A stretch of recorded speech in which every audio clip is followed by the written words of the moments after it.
అందరికీ నమస్కారం. TG TET and DSC classes లో భాగంగా 6th క్లాస్ సోషల్ స్టడీస్ మనం స్టార్ట్ చేసాము. సో అందులో భాగంగా మొదటి 8 పాఠాలు కూడా కంప్లీట్ అయ్యాయి. సో ఇప్పుడు 9వ పాఠం తెగలు సామాజిక నిర్ణయాధికారం, community decision making in tribe పాఠంలోని కొన్ని ముఖ్యమైన అంశాలను ఈ క్లాస్ లో మనం చూద్దాము. ఒక ప్రాంతంలో సామూహికంగా కలిసిమెలిసి నివసించే ప్రజలు తమ ఉమ్మడి సమస్యలను ఎలా ఎదుర్కొంటారు అంటే, ఒక ప్రాంతంలో సామూహికంగా కలిసిమెలిసి నివసించే ప్రజలు ఉంటారు కదా, సో వాళ్ళు తమ ఉమ్మడి సమస్యలు ఏవైతే ఉంటాయో వాటిని ఎలా ఎదుర్కొంటారు, వాళ్ళ మధ్య ఏర్పడిన వివాదాలు ఉంటాయి కదా, సో ఆ వివాదాలను ఎలా పరిష్కరించుకుంటారు, వాటిలో నాయకుల పాత్ర ఏమిటి, వీటి నుంచి వాళ్ళు పొందే ప్రతిఫలం ఏమిటి, ఇటువంటి కొన్ని సమస్యలను మనం చదవబోతున్నాం. సో ఈ పాఠంలో మనం వీటి గురించి చదవబోతున్నాం, డిస్కస్ అనేది చేద్దాం ఒకసారి. ఈ పాఠంలో ఒకే తెగకు చెందిన ప్రజలు కలిసిమెలిసి జీవిస్తూ నిర్ణయాలు ఏ విధంగా తీసుకుంటారో చదవబోతున్నాం. సో అంటే మనం ఈ పాఠంలో ఏం తెలుసుకోబోతున్నాం అంటే, ఒకే తెగకు చెందిన ప్రజలు కలిసిమెలిసి జీవిస్తూ నిర్ణయాలు ఏ విధంగా తీసుకుంటారో చదవబోతున్నాం. ప్రజలందరూ సమానంగా ఉన్న గిరిజన సమాజాలు అంటే tribes, societies where all the people are equal. Okay, అడవులలో నివసించే వివిధ రకాల సమాజాలను తెగలుగా పిలుస్తారు. అంటే ట్రైబ్స్, తెగలు అంటే ఏంటి? ట్రైబ్స్ అంటే అడవులలో నివసించే వివిధ రకాల సమాజాలను తెగలుగా పిలుస్తారు. తెలంగాణలో చెంచులు, కొండరెడ్లు, గోండ్లు, కోయలు, సవరులు మొదలైన గిరిజన సమాజాలు ఉన్నాయి.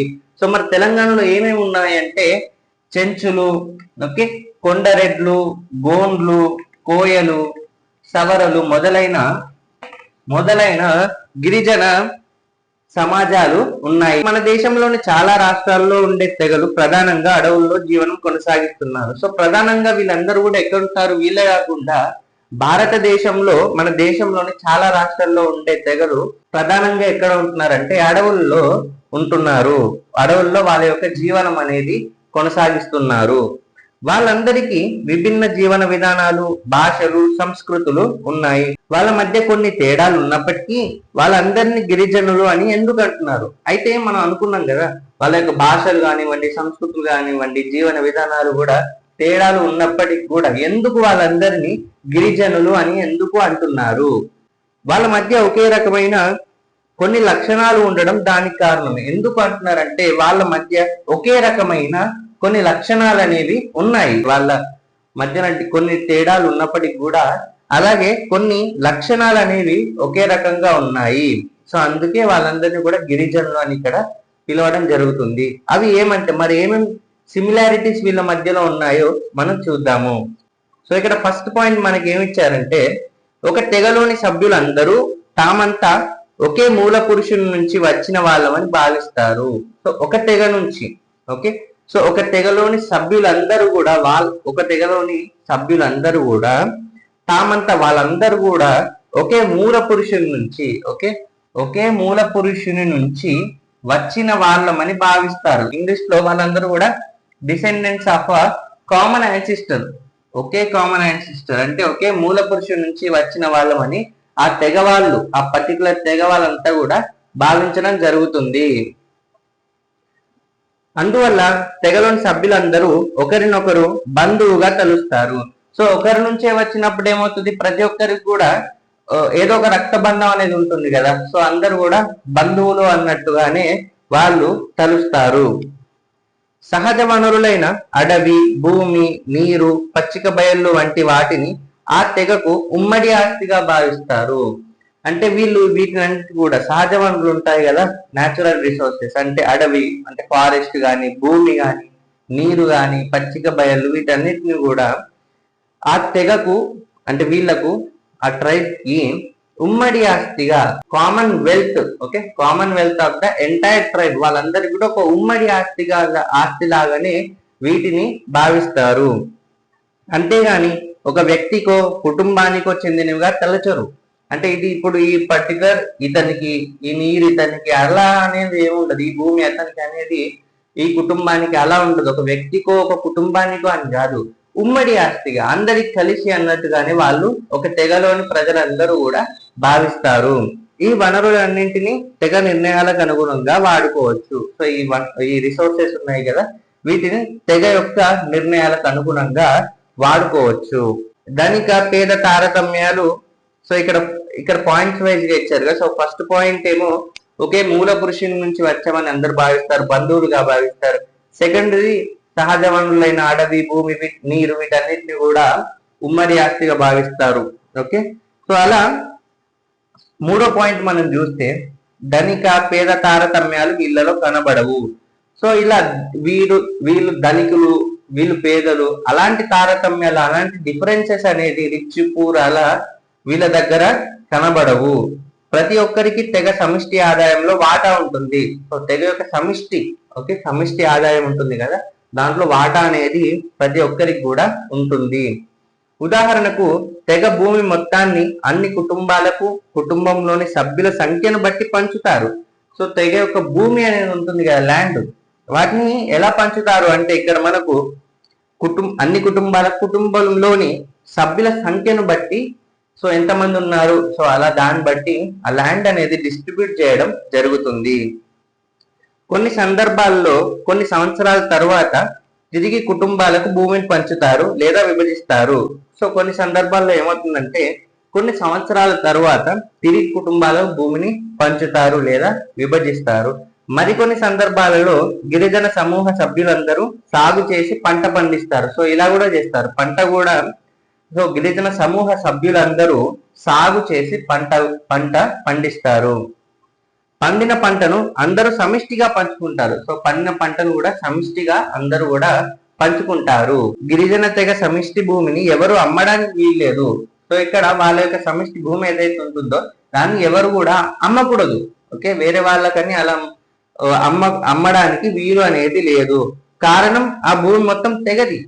ఆ భూమి మొత్తం తెగదైనప్పుడు ఒక పర్సన్, ఒక వ్యక్తి వేరే వాళ్ళకి అమ్మకూడదు. ఎందుకంటే ఆ భూమి తెగ సమిష్టిది, మొత్తం అందరిది కూడా, కాబట్టి వేరే వాళ్ళకి అమ్మడానికి ఇక్కడ వీల్లేదు. ఎవరు కూడా తాము సాగు చేయగలిగిన దానికంటే ఎక్కువ భూమిని తమ ఆధీనంలో ఉంచుకోకూడదు. సో ఇక్కడ ఏమంటున్నారంటే ఎవ్వరు కూడా తాము సాగు చేయగలిగిన దానికంటే ఎక్కువ భూమిని తమ ఆధీనంలో ఉంచుకోకూడదు. వాళ్ళు ఎంత సాగు చేయగలుగుతారో అంతే భూమిని మాత్రమే ఉంచుకోవాలి. సో ఇప్పుడు నాలుగో పాయింట్ ఏంటంటే తెగలోని వాళ్ళు అందరూ అన్ని పనులు చేస్తారు. సో తెగలోని వాళ్ళందరూ కూడా అన్ని పనులు చేస్తారు. వ్యవసాయం, అటవీ ఉత్పత్తుల సేకరణ, పశువులను మేపడం, దుస్తుల తయారీ, బుట్టల తయారీ, పనిముట్లు, ఇల్లు కట్టడం లాంటివి. ఏ పనికి ప్రత్యేకమైన మనుషులు ఉండరు.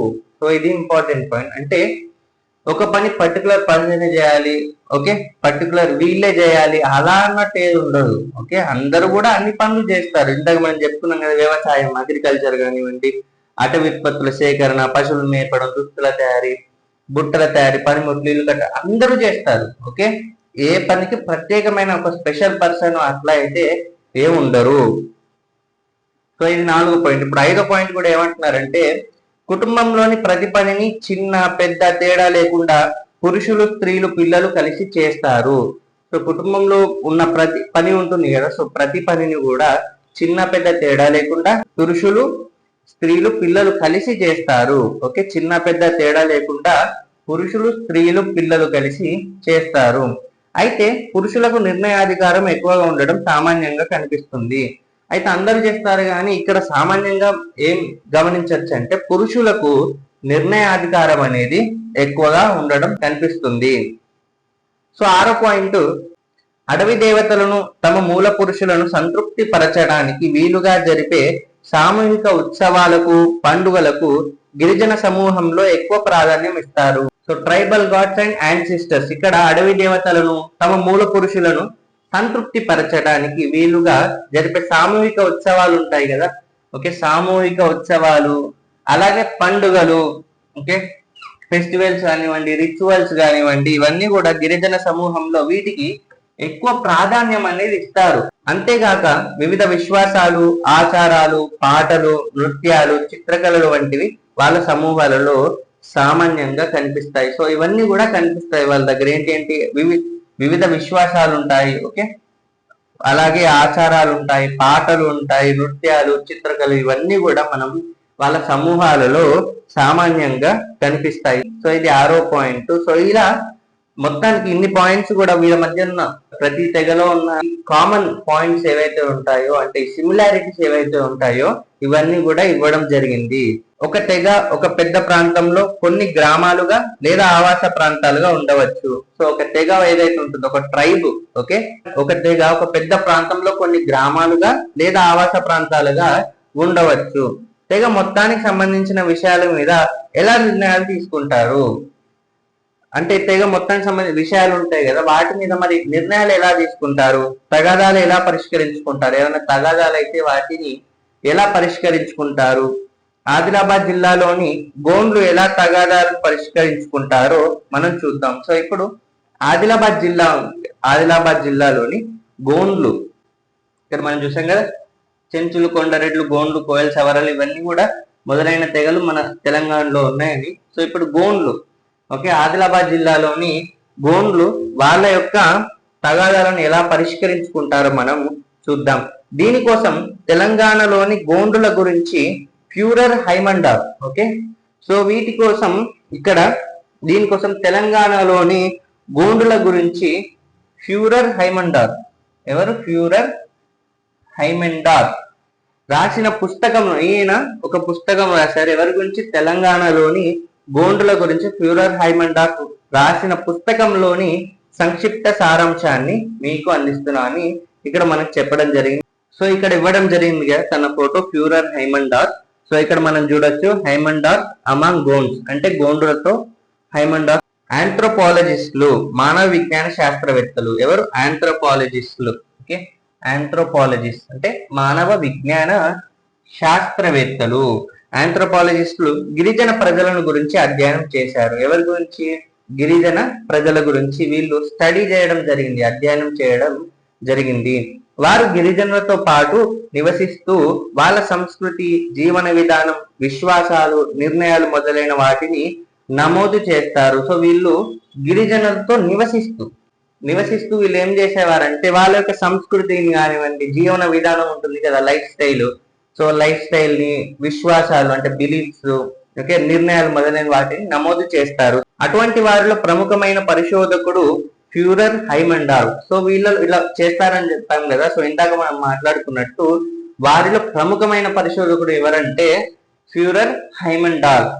ఇతను 1940లో తెలంగాణకు వచ్చి చెంచులు, కొండరెడ్లు, గోండ్ల గురించి అధ్యయనం చేసి వాళ్ళని గురించి పుస్తకాలు రాశాడు. ఎప్పుడు వచ్చారు తను తెలంగాణ కంటే 1940లో, ఓకే, 1940లో తాను తెలంగాణకు వచ్చి చెంచులు, కొండరెడ్లు, గోండ్ల గురించి అధ్యయనం చేసి వాళ్ళని గురించి పుస్తకాలు రాశాడు. ఇంకా అతడు భారతదేశంలోని వివిధ గిరిజన తెగలను, ముఖ్యంగా ఈశాన్య రాష్ట్రాల్లోని గిరిజనుల గురించి అధ్యయనం చేశాడు. భారతదేశంలోని వివిధ గిరిజన తెగలను, ముఖ్యంగా ఈశాన్య రాష్ట్రాలు ఉంటాయి కదా, నార్త్ ఈస్టర్న్ స్టేట్స్ అంటాం మనం. సో అక్కడి గిరిజనుల గురించి కూడా తాను అధ్యయనం చేశాడు. సో అలా ఈ క్లాస్ లో మనం ఇక్కడ తెగలు, సామాజిక నిర్ణయాధికారం, కమ్యూనిటీ డెసిషన్ మేకింగ్ అనే ట్రైబ్ పాఠంలోని ప్రజలందరూ సమూహంగా ఉన్న గిరిజన సమాజాలు గురించి మనం ఇక్కడ డిస్కస్ అనేది చేశాము. సో వచ్చే క్లాస్లలో మనం మరిన్ని పాయింట్స్ అనేది, మరిన్ని ముఖ్యమైన అంశాలు అనేది డిస్కస్ చేద్దాము. సో ఈ క్లాస్ కనుక మీకు నచ్చినట్టయితే ఈ వీడియోని లైక్ చేయండి, షేర్ చేయండి, కామెంట్ చేయండి, అలాగే సబ్స్క్రైబ్ చేయండి టు వంశీకృష్ణ అకాడమీ. సో ఇంకా మీకు ఏమేమి క్లాసెస్ కావాలో కామెంట్ అయితే చేయండి. సో నేను వాటి గురించి వీడియో చేయడానికి ట్రై చేస్తాను. Thank you.